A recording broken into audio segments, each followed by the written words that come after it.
കർണാടക സർക്കാരിലെ നേതൃത്വ പ്രതിസന്ധി പരിഹരിക്കാനുള്ള സിദ്ധരാമയ്യ ഡി.കെ. ശിവകുമാർ ചർച്ച നടന്നു.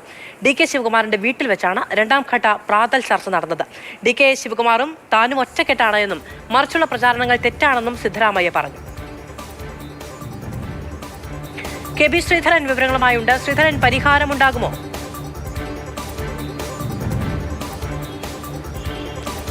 കർണാടകയിലെ കോൺഗ്രസ് നേതാക്കളും ചോദിച്ചുകൊണ്ടിരിക്കുന്നത് പരിഹാരമുണ്ടാകുമോ എന്നുള്ള ചോദ്യമാണ്. ഏതായാലും പുറമേക്കെങ്കിലും ആളുകളുടെ കണ്ണിൽ പൊടിയിടാൻ എങ്കിലും ഐക്യത്തിന്റെ ഒരു സന്ദേശം പുറത്തേക്ക് നൽകുകയാണ് ഇരു നേതാക്കളും. അതിന്റെ ഭാഗമായിട്ടാണ് രണ്ടാം ഘട്ടമായി ആദ്യം സിദ്ധരാമയ്യയുടെ വീട്ടിൽ പ്രഭാതഭക്ഷണം നടന്നു. കഴിഞ്ഞ ദിവസം ഇന്ന് ഡി.കെ. ശിവകുമാറിന്റെ വീട്ടിലാണ് കൂടിക്കാഴ്ച നടന്നത്. ഏതായാലും ഈ പാർട്ടിയിലെ പ്രശ്നങ്ങളെല്ലാം ചർച്ച ചെയ്തിട്ടുണ്ട് എന്നാണ് ഇരു നേതാക്കളും പറയുന്നത്. ഈ പുറമേക്ക് പ്രചരിക്കും പോലെ ഞങ്ങൾ തമ്മിൽ യാതൊരു വിധത്തിലുള്ള വിഷയങ്ങളോ തർക്കങ്ങളോ ഇല്ല, എല്ലാം ഒറ്റക്കെട്ടാണ് എന്ന് ഇരു നേതാക്കളും ഒരേ സ്വരത്തിൽ പറയുന്നുണ്ട്. അതുപോലെ തന്നെ ഡിസംബർ 8-ന് കർണാടക നിയമസഭയുടെ ശീതകാല സമ്മേളനത്തിന് തുടക്കമാവുകയാണ്.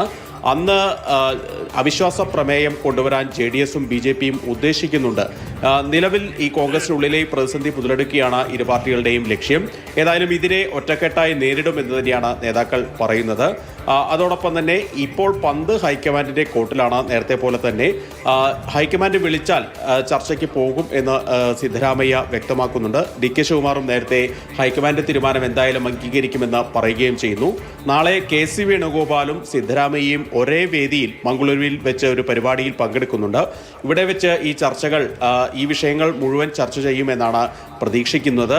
മംഗളൂരുവിൽ നടക്കുന്ന പരിപാടിയിൽ നേരത്തെ KC വേണുഗോപാലിന്റെ നിർദ്ദേശത്തെ തുടർന്നാണ് ഈ ഇരു നേതാക്കളും ഇങ്ങനെ ഒരു ഒന്നിച്ചിരിക്കാനുള്ള ഒരു വേദി അല്ലെങ്കിൽ ഒരു മേശയ്ക്ക് ചുറ്റും ഇരുന്ന പ്രശ്നങ്ങൾ പറഞ്ഞു തീർക്കാനുള്ള ഒരു വേദി അല്ലെങ്കിൽ അതിനുള്ള കളം ഒരുങ്ങിയത്. നിലവിലേതായാലും ഹൈക്കമാൻഡ് വിഷയത്തിൽ വീട്ടിലാണ് രണ്ടാം ഘട്ട ചർച്ച നടന്നിരിക്കുന്നത്. ആദ്യം മുതൽ തന്നെ ഈ ചർച്ചകൾക്കൊക്കെ ശേഷം നേതാക്കൾ പ്രതികരിക്കുന്നുണ്ട്. തങ്ങൾ ഒറ്റക്കെട്ടാണ്, യാതൊരു പ്രശ്നവുമില്ല എന്നുള്ളതൊക്കെ. പക്ഷേ രാഷ്ട്രീയ പ്രശ്നങ്ങൾക്ക് പരിഹാരമാകുമോ എന്ന് ഉറ്റുനോക്കുകയാണ് കർണാടകയിലെ കോൺഗ്രസ്.